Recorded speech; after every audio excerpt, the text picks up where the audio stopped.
Do it. Okay, so this session, we're going to be focusing on sacrifices in general, let's say, from based on various hymns from the Rig Veda, and also specifically the horse sacrifice. And then we are going to shift to hymns dedicated to three gods, Agni, Soma, and Indra. Mm-hmm. So I will start. My lead quote is this. Um, and I'll just set it up. It's because I saw this theme actually running through all of our readings. So the readings were sort of sacrifice in general, horse sacrifice, and then the three different gods had their readings. So here you go. You ready? Mm-hmm. Here's the lead. The one is a question. The one is a statement. Um,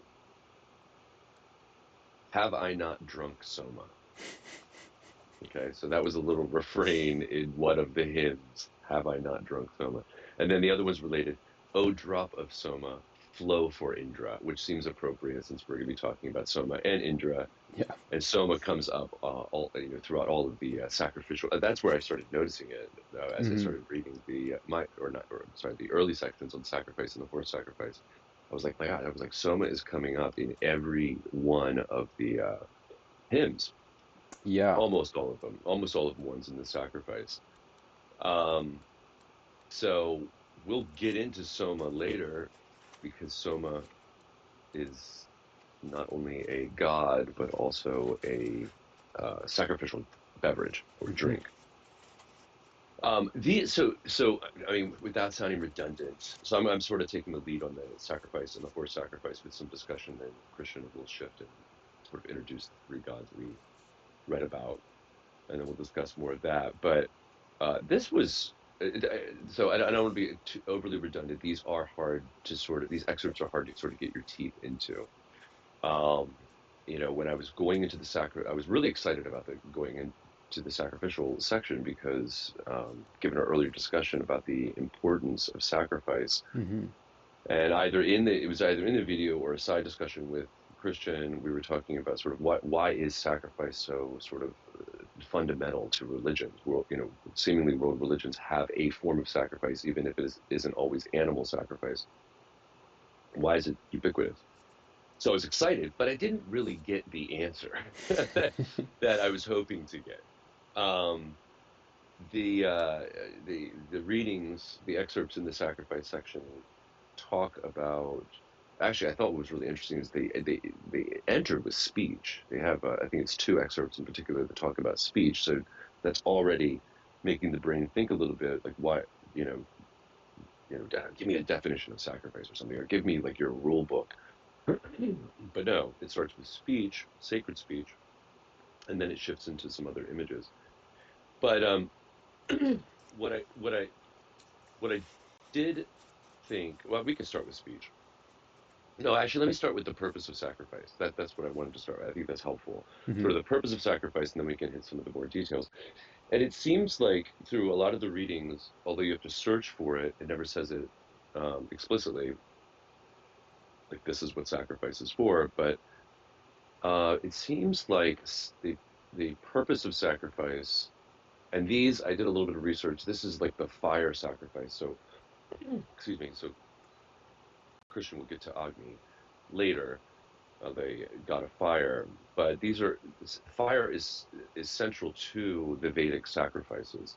I mean, there are other pieces along, sort of incorporated in the sacrifice, including these hymns, because this is essentially sort of a manual. The Rig Veda, as well as the other Vedas, are manuals employed in the Vedic ritual.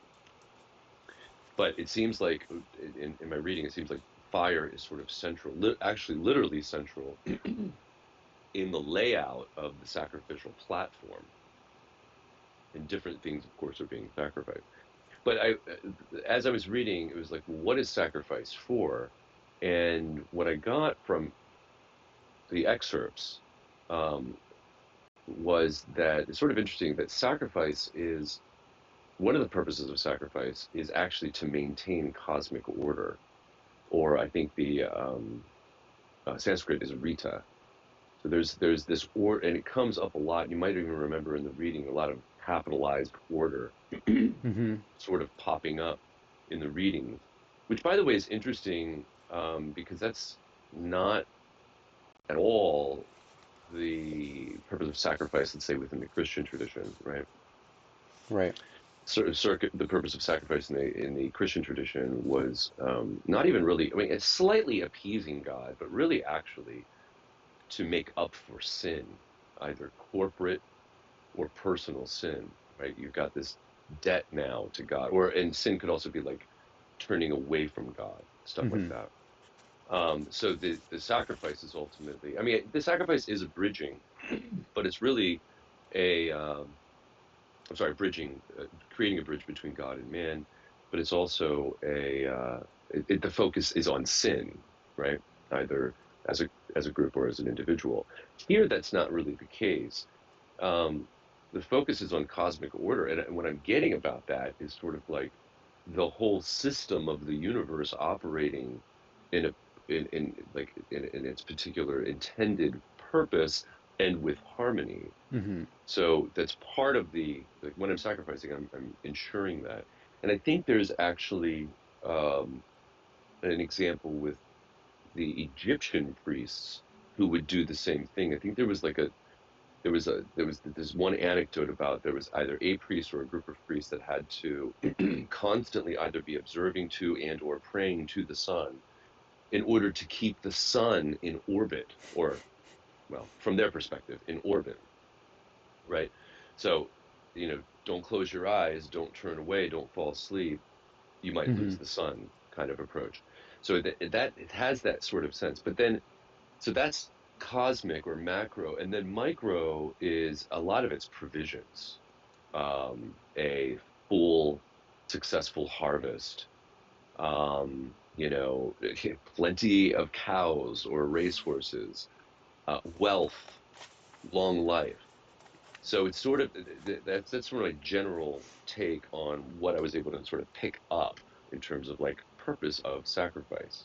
Mm-hmm. Um, so Yeah, I you mean, want to? it seems like there's also, I don't know, like the maybe it's part of the order, but like pleasing the gods or like giving them kind of what Hmm. they want, but it Yeah, doesn't seem like it's not out of sin. It's more, I think it's more out of like respect, maybe like for yeah, the deity, yeah, yeah. um, or I don't know, maybe it is out of fear, depending on the No, god. it I could be a don't know. little bit of both. Yeah. You know, I mean, being in awe of something has both of those elements, right? Mm-hmm. Mm-hmm. Right.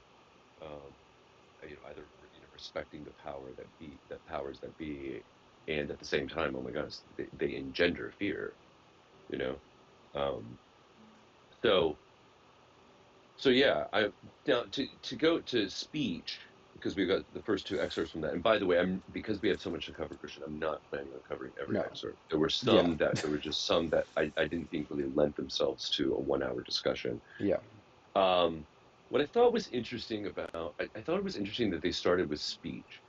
Um, and then I thought about it, nothing from the text or the introduction. I thought about it, and I just wrote this down. I was like, so in both of excerpts, those first excerpts, I was thinking, I was like, so speech, it does make sense to bring up speech because speech is the medium that's used in the hymns, Mm-hmm. right? Our hymn book here, as it were, written by the poets, and it's the medium of the sacrifice itself. So, in other words, I ultimately need language, in order to know properly how to conduct, and properly conducting the ritual seems very, very important, right? Mm-hmm. I'm not sure if it was in this text or in earlier texts in the Veda, um, but they had a number of priests, involved in any Vedic ritual, and they had to be exactly precise. And I think some of the priests were actually their role was to actually ensure precision. Okay, so all that at some level comes down to language, right? I need to know by language what the next move is, what the next ritual um, sort of phase is, what I'm supposed to do with body and objects. So I was like, okay, speech makes sense there, to start with. And then the other thing I thought about too is we are dealing with, uh, you know, and I don't mean this in a demeaning way at all. I actually mean it in sort of a freeing way, almost like childlike wonder, that you're dealing with an ancient people that is operative pre-scientific revolution, Mm-hmm. and I tend to look at like you know primal people or the ancient world pre-science as a total sense of wonder, almost like the child, the toddler, the new, fresh, green toddler that is just mesmerized by bugs and plants and the sky and things like that. Mm-hmm. And they don't have the ready, ossified explanation of, oh, well, this is actually what's going on genetically inside of that, and it sort of kills the wonder. Mm-hmm. So I was also thinking like the early humans are in awe of all of these processes. How do I put it down? So I wrote they're in awe of speech, the mystery of speech, as they are in all of everything, the world, nature. They're clearly in all of natural processes. Birth comes up a lot, womb, embryo, uh, themen. I feel like they're in awe of it, and we're used to it. We're Mm-hmm. just, we're born speakers. We don't think about it, but it is sort of awesome to think that I can actually make sound and you can understand them, and we can do vast amounts with speech. For I'm going sure. to jump ahead real quickly, but on Mm-hmm. page 80 there's a great line. This is in the hardest hymn to understand, but page 80, line 45. It says, speech was divided into four parts that the inspired priests know. Three parts hidden in deep secret. Humans do not stir into action. The fourth part of speech is what men speak. So there's this element that, one, there are levels to speech, Mm-hmm. of which the level of speech that you and I are using right now is uh, sort of, I guess, surface, right? But then there are these deeper, mysterious elements of speech that only the Brahmins or the speech or the priests know. So I thought that was my sort of take. Like, why bring up speech so early? They're in awe of everything. They're in awe of speech, and speech is often. I don't know if it is. I don't know.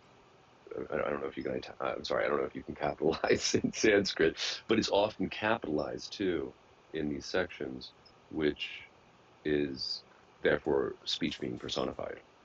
Mm-hmm. Interesting. Um, Yeah. so I mean, like the just to go to the first hymn, page 61. There's a curiosity about the origin of speech, right? The first line, when they set in motion the first beginning of speech, giving names, and I did like this one too, revealed through love. Thought that was interesting. It's sort of like speech is Mm-hmm. almost like a gift. Um, and then jumping to three, through the sacrifice, they traced the path of speech and found it inside the sages. So it was almost sort of like this notion that, um, I mean, I guess one way to take that is like the origin of speech is within the wise, or if this is also, I guess, the priestly caste. That's where it sort of originates. But it has the element. I mean, just like love is personified as eros, in the Greeks, it's sort of like speech is here being personified as well. Mm-hmm. What did you think about these sections? the Um. first the first two were on speech. Yeah, the first two were on speech. I mean, Um. as a armchair linguist. Yeah. Um. I don't know. I mean, let's see. I did mark two sections here. Yeah, Um. Verse 8 of the I excuse me, did of the the first same. one. Of the first one, I did Yeah. the same. You can read that? Yeah, when the intuitions of the mind are shaped in the heart, when the Brahmins perform sacrifices together as friends, Some are left behind for lack of knowledge, while others surpass them with the power to praise. Yeah. Yeah. So that's interesting. I mean, they're just talking about sacrifice as Right. like a thing that, like a communal thing. Mm-hmm. Um, but Mm-hmm. there's like this sense of being left behind or going ahead in the Yeah. sacrifice with Yeah. knowledge and praise, which is interesting. Yeah.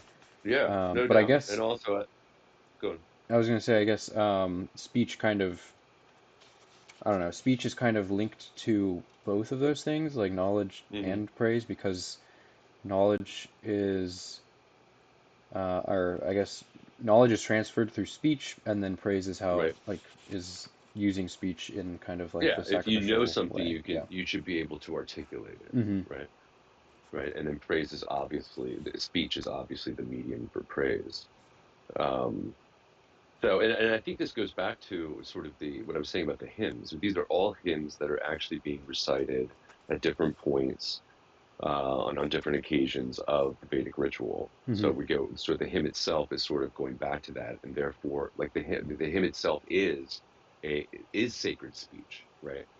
And that's what this whole sort of manual is about. All of these particular hymns being employed in the ritual, and so it seems like it warrants something to be said about speech. I don't know where to go with the second one. All I'm saying, other than I thought it was beautiful. Hmm. I thought it was a beautiful. Uh, I thought it was a beautiful sort of praise of speech, like speech itself personified. Hmm. Um, the one line I had noted there was line three, and Yep. it was, "I am the queen, the confluence of riches, the skillful one who is first among those worthy of sacrifice." That is speech itself. The gods divide. I love this. Divided me up into various parts, for I dwell in many places and enter into many forms. And basically, the rest of that one just goes through all of these different images about about what speech is and how speech moves. My womb is in the waters within the ocean. From there, I spread out over the creatures and touched the very sky with the crown of my head. So I just thought that was a beautiful um, uh, sort of like a eulogy, as it were, right? A good saying um, about speech itself. Hmm. The one that really got me, um, well, I thought the sacrificial priest was interesting on page 66. And I'm not I mean, what I thought, and I liked how the editor spoke about this. This hymn is a kind of work song for priests. And so a couple of the lines I have, so I'm imagining, therefore, it's sort of like these. This would be like a really helpful one if you were a Vedic priest and you're working together, right? Hmm. Either in a community or during the actual sacrifice. So, wake up with one mind, my friends, and kindle the fire. Uh, you many who share the same nest, jumping down, make your thoughts harmonious, jumping down. And if the hearing of our song is weighty enough, then the ripe crop will come near to the sides. Notice again the goal of sacrifice there being a good crop, right? Hmm. Um, four, this connects with what you were saying. It's the latter line, win favor among the gods. So there's also sort of the focus of we want to win this favor, and I'm guessing as I go back to like the macro micro, the entire order of the universe, and then also our provisions in the here and now. And then I just like this line, even though it's like really hard to grasp. Line nine, I turn toward our cause here, your sacrificial attention. Oh, no, no, no. Oh, yeah, you gods. Your divine thought that is disposed towards sacrifice and worthy of sacrifice. So I turn toward our cause here, your sacrificial attention. Gods, yeah, your divine thought that is disposed towards sacrifice and worthy of sacrifice. Um, I'm just going to let that one hang. But the last line, which is great because we get Indra, inspire Indra to come here to help us, to come eagerly to drink the Soma or drink Soma.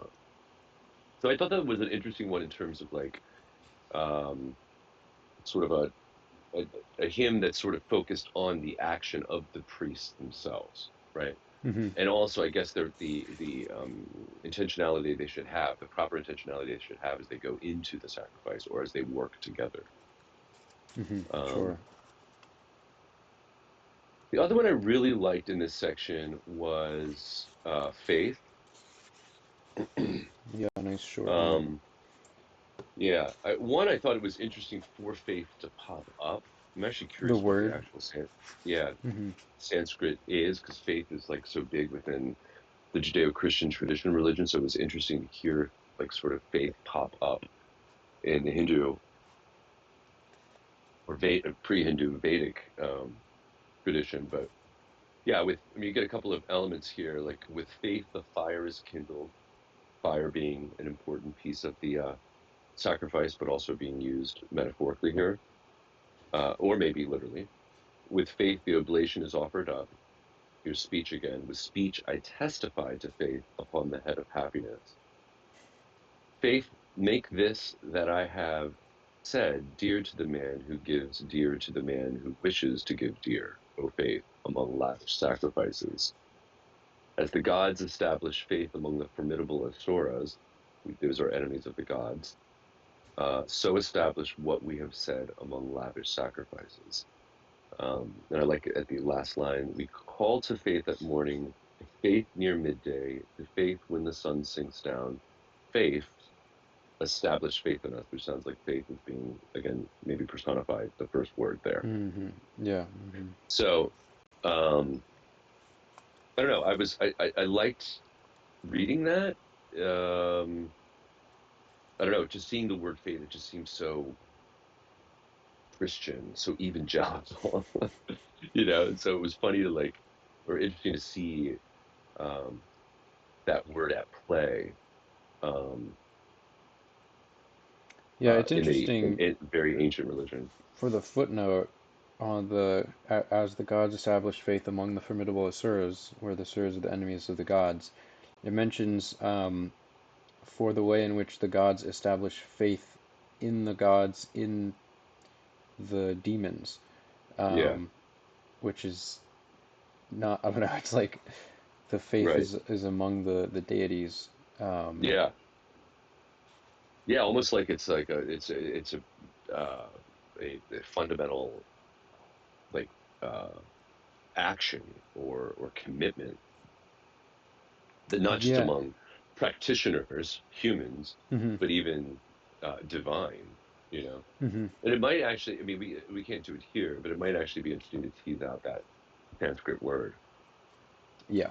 Meaning, in other words, what exactly does it mean that the gods are establishing faith in the demons? That the demons have faith in the gods, Hmm. loyalty. Maybe they come around, maybe they turn, maybe they convert. Um, right? Or is Because I it would like imagine if you're a just demon. that, like, or is the faith just that they, I don't know, like they believe that they're there? I don't think that I don't Well, know. yeah, no, that's true. But I would sort of imagine if there's a supernatural realm of gods and demons, the demons are like, yeah, I believe they're there. That would be my sense, right? That they, Hmm. at minimum, I believe they exist, but whether or not I should follow their precepts, Hmm. I'm a demon. I'm not going to follow it. So maybe, right. So Okay. Yeah. Yeah. Yeah. that would be sort of like, well, I'm not sure.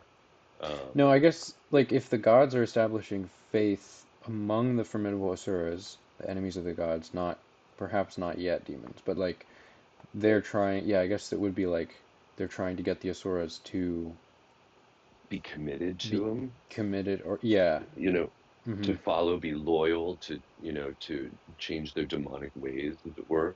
Yeah. Hmm. Um, that's my guess. Yeah. All right, let's close this section with the riddle of the sacrifice. This was the hardest one. I've got some like pre-notes, This one is and then the. some. It's like So 4 pages of basically, if intro.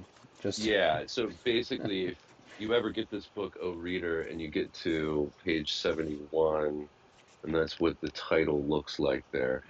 Yeah, you get this is well, actually, it says this long and complex hymn has inspired many elaborate, detailed glosses, and still remains largely obscure. And that would be true for Christian and me. Um, yeah, you get multiple pages of introduction, which is not usually the case for this text. What I got is that um, so it's traditionally regarded as a riddle.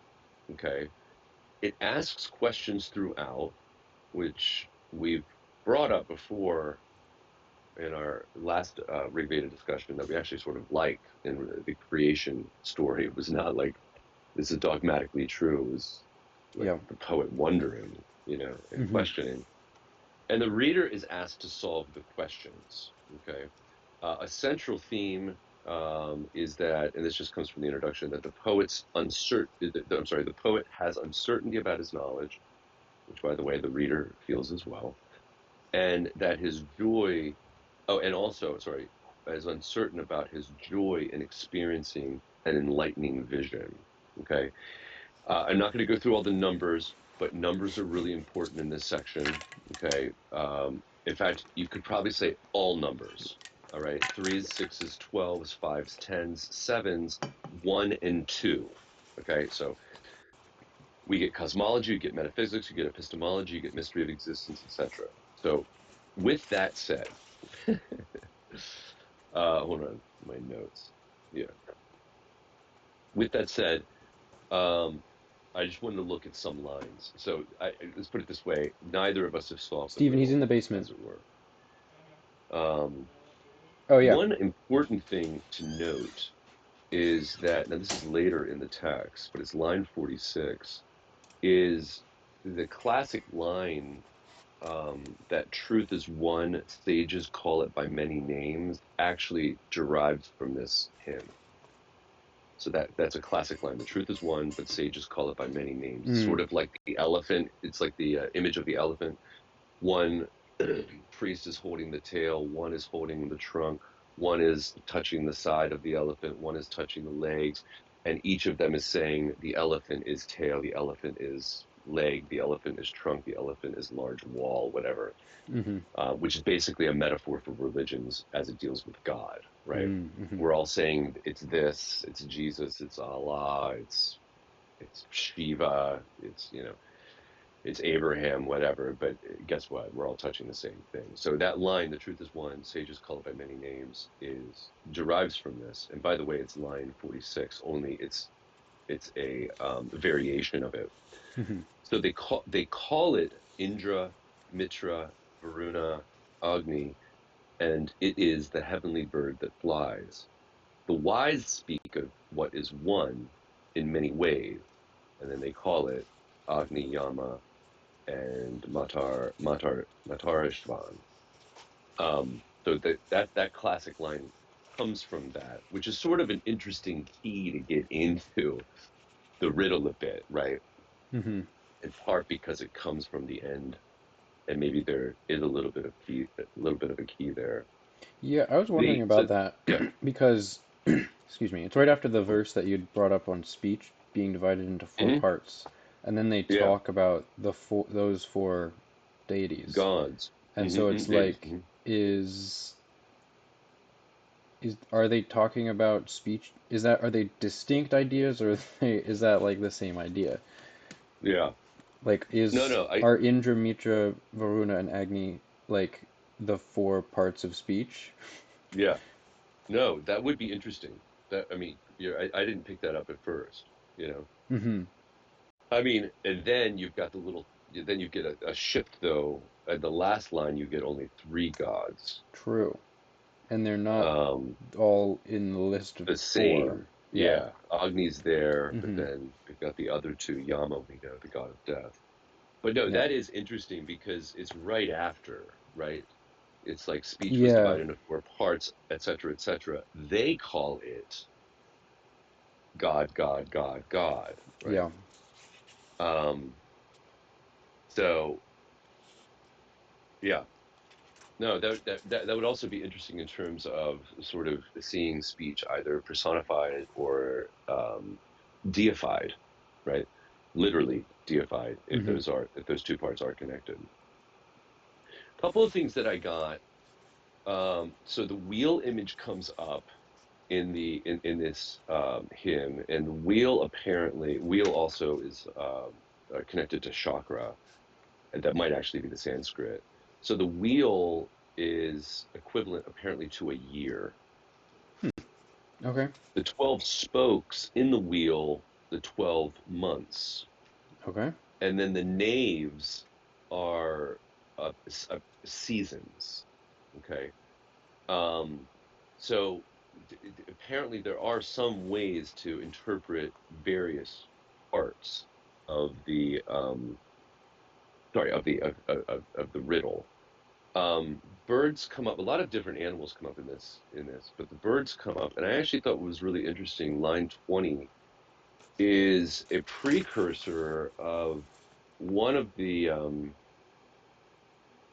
sorry, a theme that comes up or an image that comes up in the Upanishads.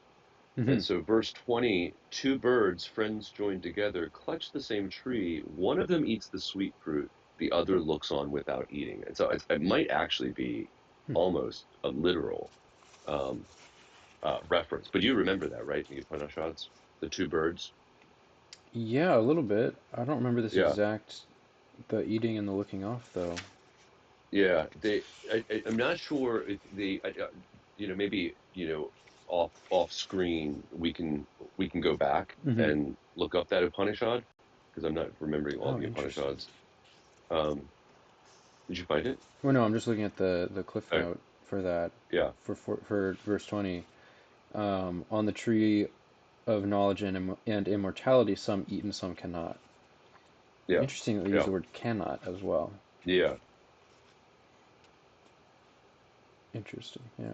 Well, it reminds me of one of the Upanishadic themes Mm-hmm. that a lot of this at some level comes down to you, right? It comes out of the individual's free will and their own choice to make the decision that I want to be selfless, and in Mm-hmm. so being selfless, I will merge with the true self, Brahman. Mm-hmm. And so the sort of that duality or that binary of those that are on the path to enlightenment and those that aren't, right? And those that are just pleasure seeking, right?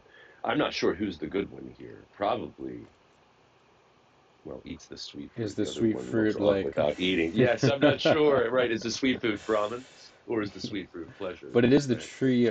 Well, I don't know. Yeah, is this the tree of knowledge and immortality? So Yeah, which that's really interesting too in terms it's of it, yeah, it's like right? similar Tree of to, almost the tree of knowledge of good and evil, but again, but immortality is part of it. So if you eat of it, then are mm-hmm. you immortal, right? Yeah, Yeah. yeah. Huh. So the other things that popped up were on page 76, line 6. What is, I'm sorry, the number one apparently is getting to like the absolute. So we've talked, I think we've talked before about how this is a polytheistic religion, but at the same point, it's actually sort of monotheistic. That it has all of these different gods, and that might have been in more of its Vedic form as opposed to its Hindu form, Mm-hmm. right? So it's almost as if sort of like like in its Hindu form, and don't quote me, but I'm wondering if it's more like an avatar to God, right? This is like my channel to God by praying to Shiva and being devoted to Shiva, but actually there's really just one God. Mm-hmm. So the notion of one as the absolute does come up in here. Verse 6, what is the one who in the form of the unborn propped apart the six realms of space?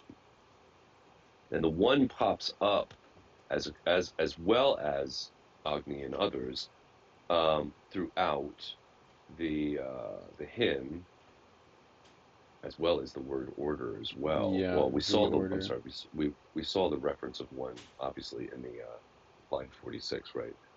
The wise speak of what is one, right? Mm-hmm. Um, the order, becomes sort of an important theme as we as we mentioned. Um, I think also line 13 is interesting as it relates to the wheel.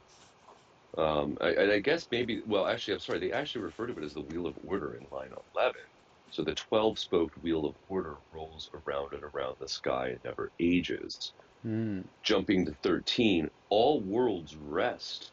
By the way, we've got worlds plural here, on this five-spoked wheel that rolls around and around. Line 14, all the worlds are kept in motion on the eye of the sun.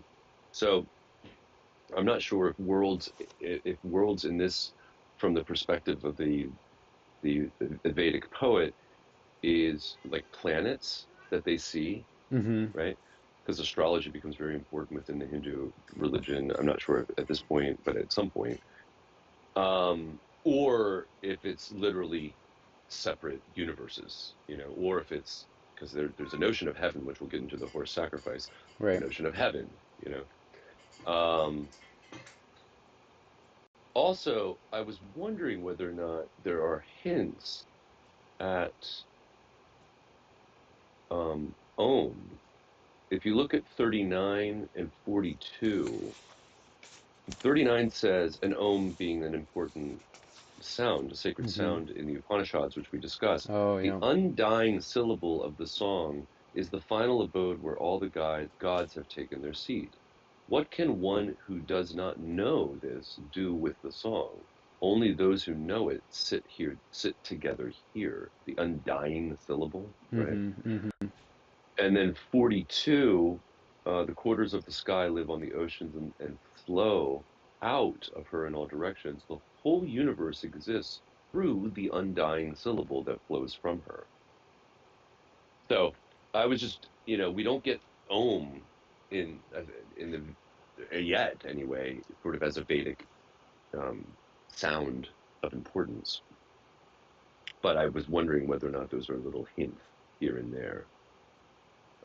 And then I got to close with this because it's just absolutely mysterious. Line 50. I thought I was quoting this earlier. Um, the gods sacrificed to the sacrifice with the sacrifice. These became the first ritual laws. So, dear viewer, you can see how difficult a time we had with this. Yeah, we've gotten that. I think we got that verse before, right? Yeah, yeah, In the first section yeah. or the first reading of this. Yep.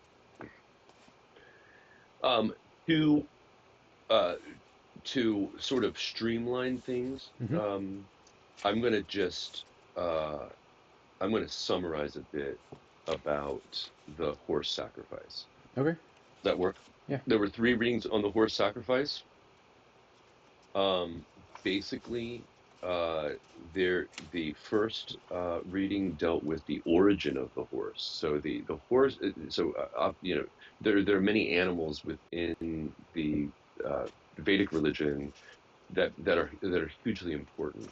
The cow, right? So the so-called sacred cow that pops up in a lot of different images. The bird we mentioned, um, but the horse becomes really important too. And apparently, the horse was.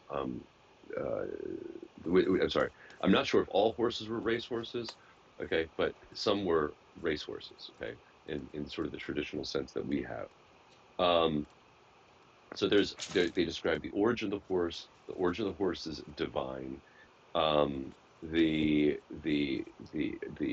hymns to the horse often are in praise of the horse as well, and then they do actually describe the sacrifice of the horse. Mm-hmm. Um, and one more reading on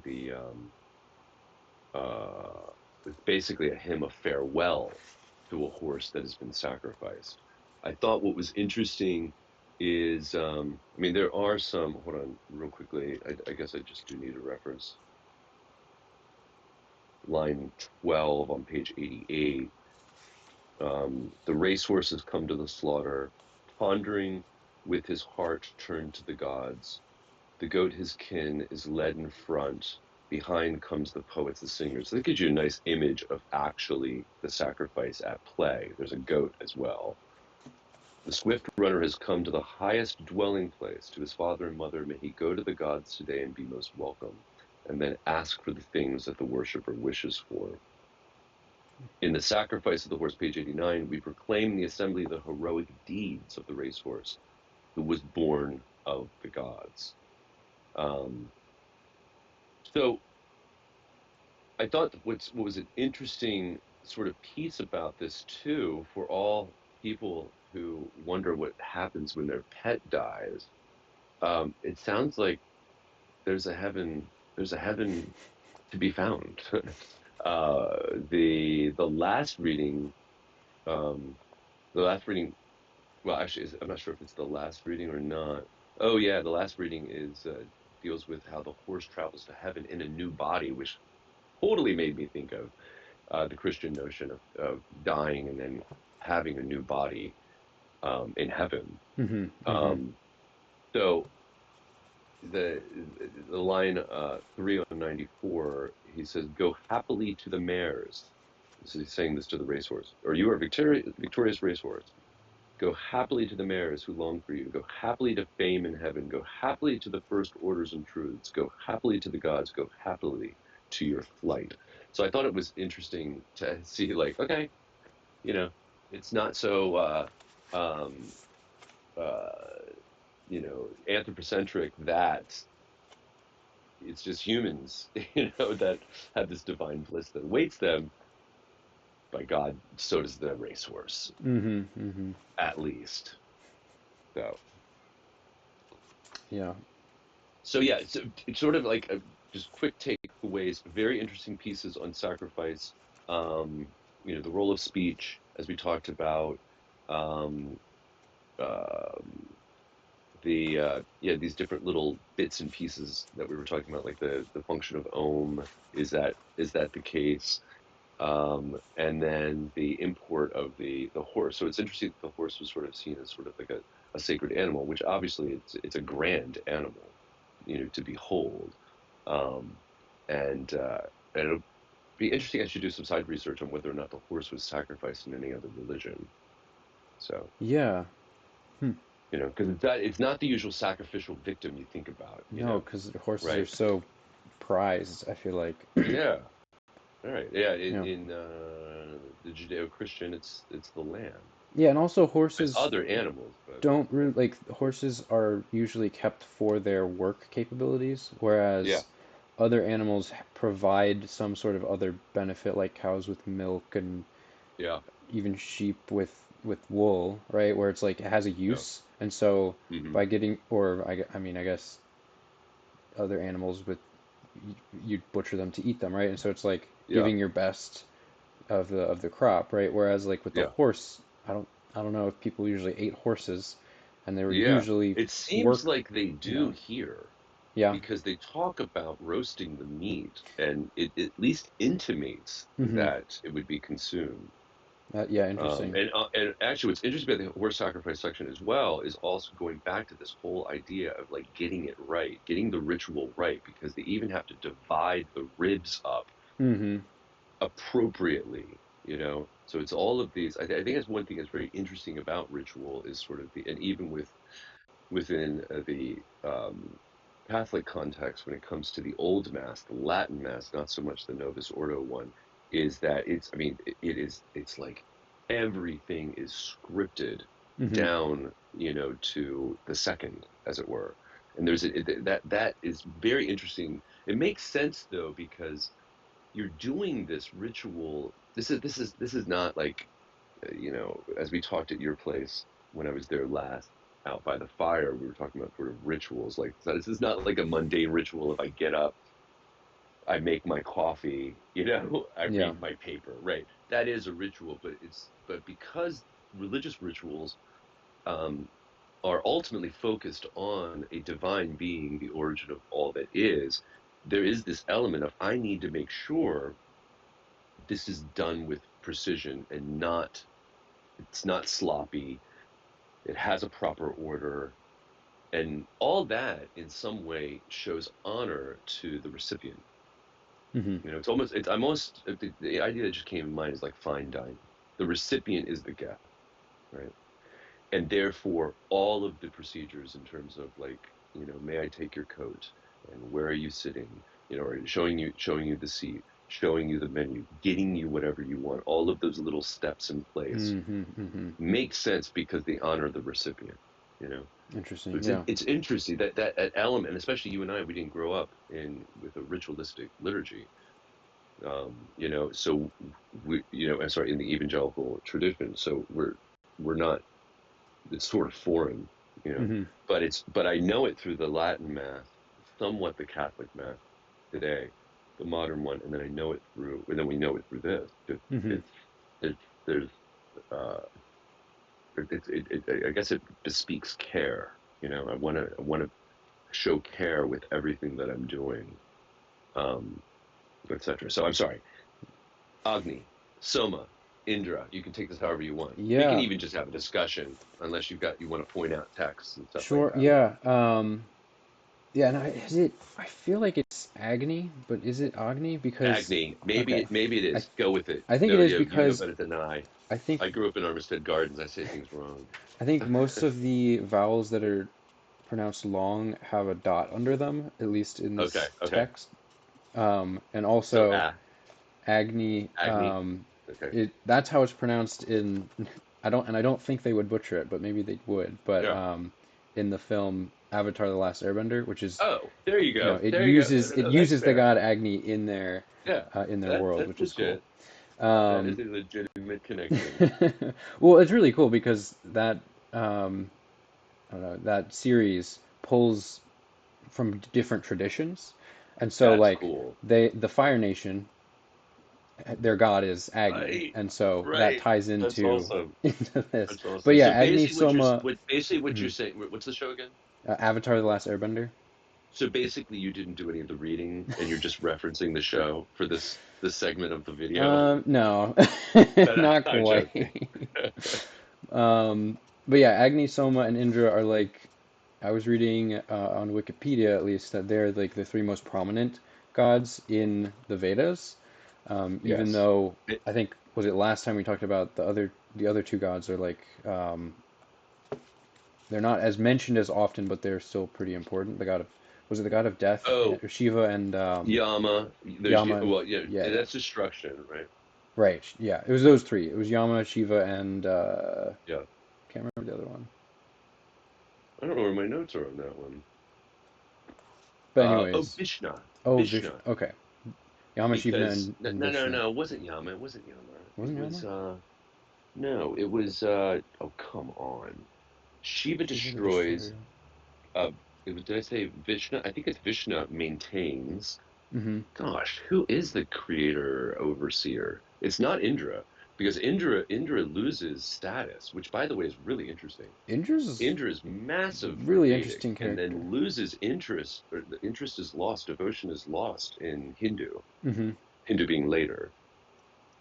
Yeah, But interesting. go for it. Sorry. But yeah, so they're the three most mentioned, and Hmm. I mean you've already seen Agni come up multiple times in all of the ones we've read, and then Yep. even Soma. And Soma is interesting because Soma is so interesting. Soma is, I feel like, almost always talked about as a Hmm. drink or a liquid Yeah. and not as a Yeah. personified being. Deity.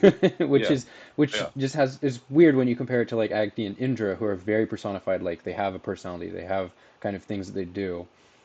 Right. Um, and so yeah, I guess this kind of well, it actually starts by kind of transitioning from our sacrifice into these gods by talking about the Right. gods of sacrifice, gods of the Yeah. sacrifice, Agni and Soma, Hmm. and it talks about some of their links. I'll just read this one line from that introduction. But as fire and liquid, they are complementary oppositions that unite the Indo-European concept of the fiery liquid, the elixir of immortality, the ambrosia. So it's interesting to see that kind of mix there. Yeah. Um, also, I read that Agni is kind of symbolized at three different levels as fire Hmm. on Earth, Hmm. as lightning in the sky, and then as the Hmm. sun beyond the sky, which are all, I mean, related like Yeah. elements. And also, if you look at like the show Avatar: The Last Airbender, those Yeah. three elements are in it. Like they are all using fire. Lightning is Nice. kind of like the enhanced version, and then they get their power from the sun.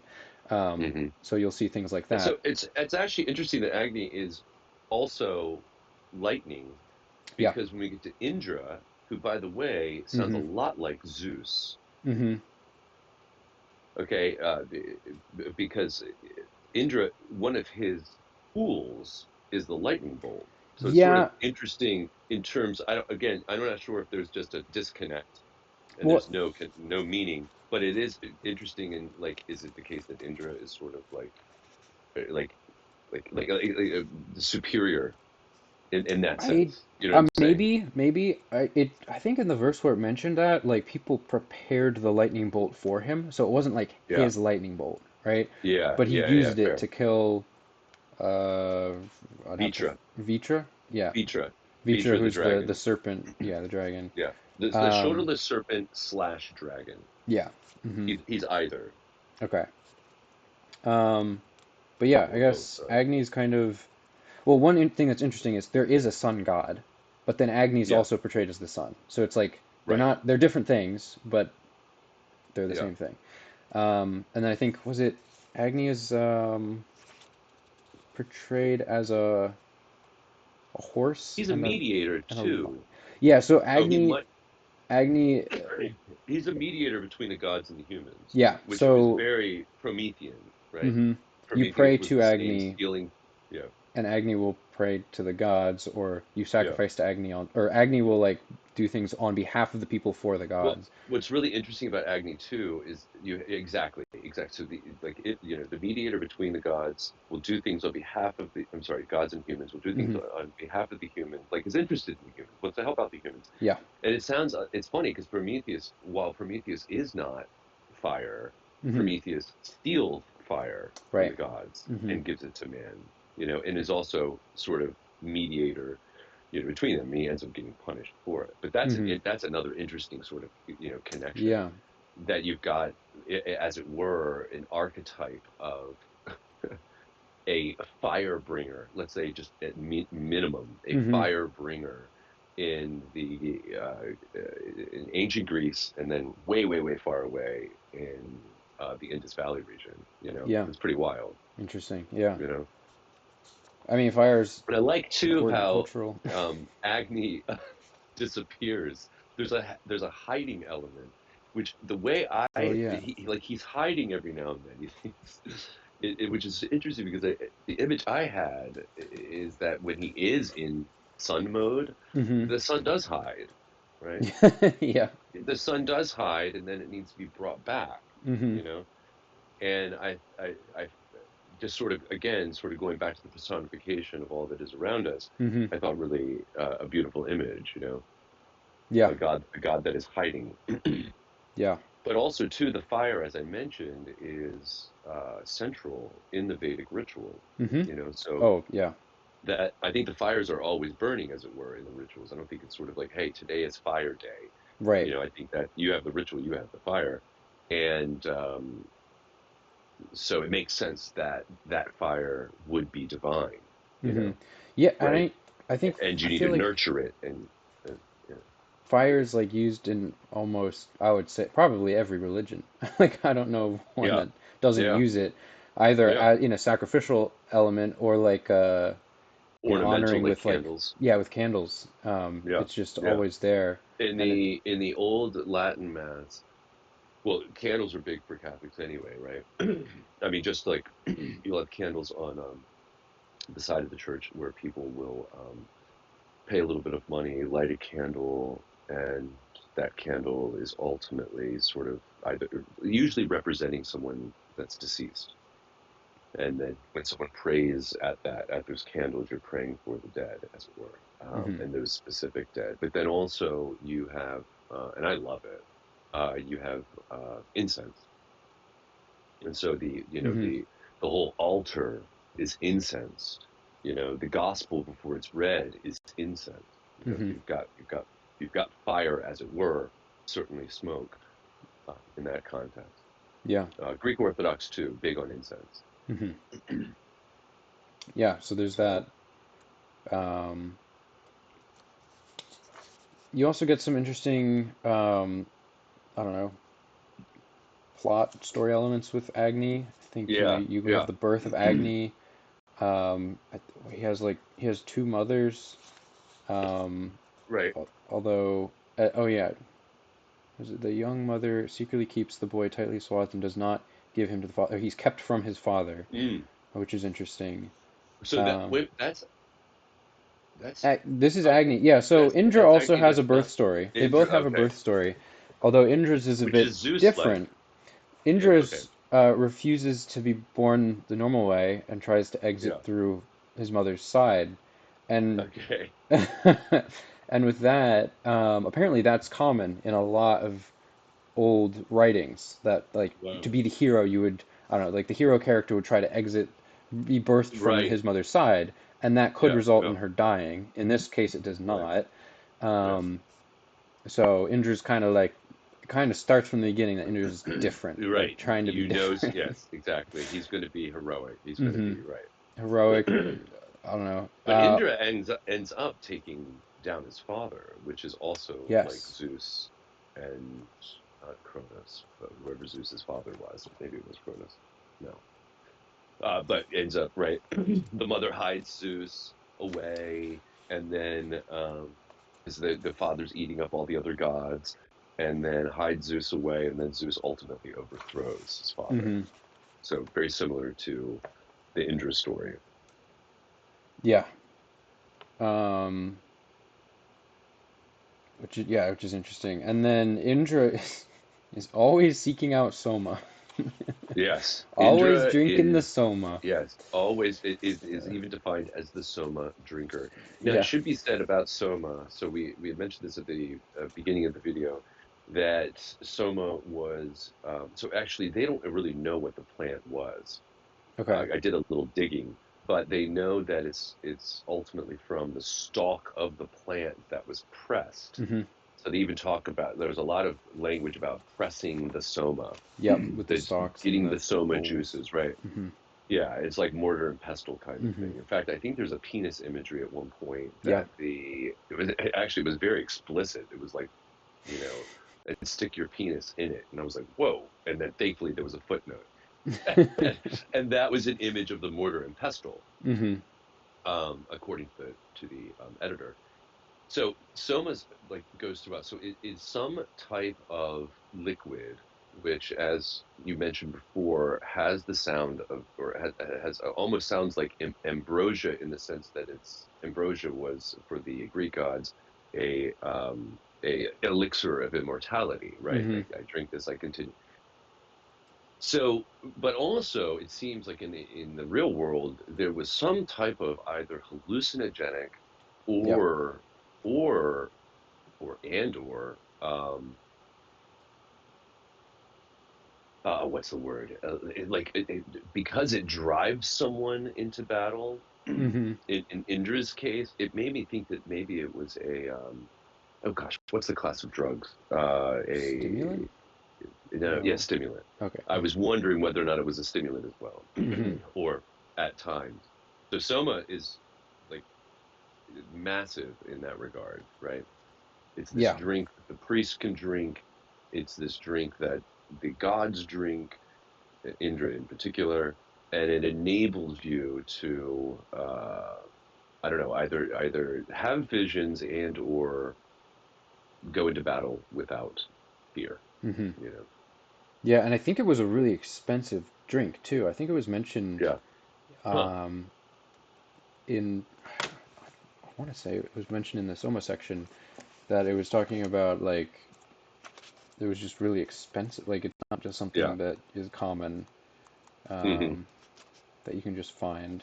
While you're looking for that, I'll just say that. So we've got two things on Soma. Soma is a drink. hmm Soma was used in the actual Vedic rituals by the priests. A lot of references to that in the on the sort of sacrificial front. hmm And then Soma is also personified. So Soma is, a god, sort of like a liquid god, as it hmm were. God of inspiration, ecstasy, and immortality. Which reminded me, oh well, I think it was even mentioned in the book that it was even sort of like a Dionysus, right? The god of ecstasy. hmm Interesting. Yeah, okay. I'm not finding it. But yeah, I think like the first couple of hymns that we read personify Soma a bit more. Yeah. Oh, there's Um, yeah, a lot of references. as like a king, King Soma, do not enrage us, do not terrify us, do Hmm. not wound up our heart with dazzling light. Which is interesting because it's like the things that Soma is doing is like the things that the drink is doing, right? Yeah, and you precisely. and you get what is it? There's like a some of these Soma well in hymns. Are they all hymns? Yeah, These Soma that's how they're hymns, all described. okay, And are hymns as more along the older term of like poetry. hmm yeah. Some of these later hymns in here are interesting the way that they're written. Like, I mean, Yeah, the translated title of this one is "We Have Drunk the Soma."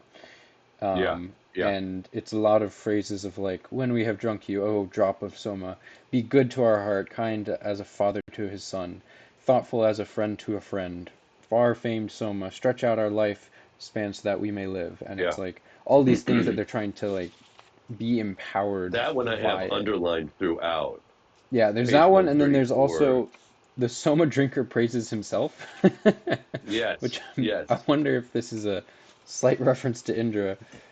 Yeah, Um, this is a bunch of short phrases like this, yes, this is my thought. I will win a cow and horse. Have I not drunk Soma? Like impetuous wind, the drinks have lifted me up. Have I not drunk Soma? And just a bunch yes, of yes, phrases that of was like the one. building Yes, yourself exactly. up. That refrain. hmm Yeah, that refrain is great. But when we have drunk Soma, I think what's interesting in that hmm one, 134, I mean, just some of the lines are great. Yeah. When you penetrate inside us, you will know no limits. We have drunk the Soma. We have become immortal. Um, uh, the glorious, line 5, the glorious drops that I have drunk set me free in wide space. Mm. Jumping down to 6, make us see far, make us richer, better. This is great. For when I'm intoxicated with you, Soma, I think to myself, rich. 11, weaknesses and diseases have gone. Soma has climbed up in us, expanding. So Soma is a very interesting deity. Um, and I would love to read sort of a scholarly article on what they think it was, hmm because hmm it reminds me of. I mean, the fact that Indra drinks it, and again, maybe it's within or sort of a mythic context, so you don't have to be too literal. But the fact that he drinks it and then slays the dragon Yeah. makes me think, oh gosh, this cannot be hallucinogenic. But then all the other elements, Yeah. it makes me think that it's a hallucinogen, and the fact too that it's a plant where you're crushing it to get the juices. Yeah. I was thinking, like, what category are we in there? Okay, like obviously, synthetic acids out because that had to be discovered in the 1950s, so that's hmm gone. Mushrooms, I guess you could make a tea out of magic mushrooms, but I was wondering whether or not, but I don't know if it's indigenous to the area because I think it's indigenous to the Amazon, of hmm whether or not it was ayahuasca. hmm Ayahuasca is a plant. I don't know that it gets ground, but a tea's made out of it, hmm and apparently it is one of the strongest hallucinogens Yeah. known. Is that from a So leaf of the plant or? I think it's from the leaf of the plant, but I think it's a tea, Yeah. and it's ridiculously strong. Yeah. I mean, it's You don't need much of from it at all, I've heard. you don't. I mean, I've read stories about it, and literally, like it's total ego loss, like total ego loss, hmm and people have gone to other worlds and actually communicated with aliens of other worlds. I mean, hmm that kind of like total out of body, no sense of reality. Yeah. It's not like a buzz or something like that. Yeah. So it's made me wonder. Yeah, There's also that other plant fruit. I don't know what it yeah, is. You know what I'm talking about? It's like I feel like it's in a desert environment and it's like a yeah. Oh, cactus fruit. well, yeah, yeah, yeah, yeah, yeah. Oh gosh, the classic one. Yeah. Yeah, I can't think I of don't the remember name the of it name right of now. it, but I'm wondering if it's something like that. Yep. Yeah, yeah. But that's not So really a it's stalk. That is the fruit, but yeah, yeah. yeah. So um, yeah. So it makes me wonder, but also it's sort of interesting too, if you are dealing with a hallucinogen, um, it's interesting that you have this worked within a ritual setting.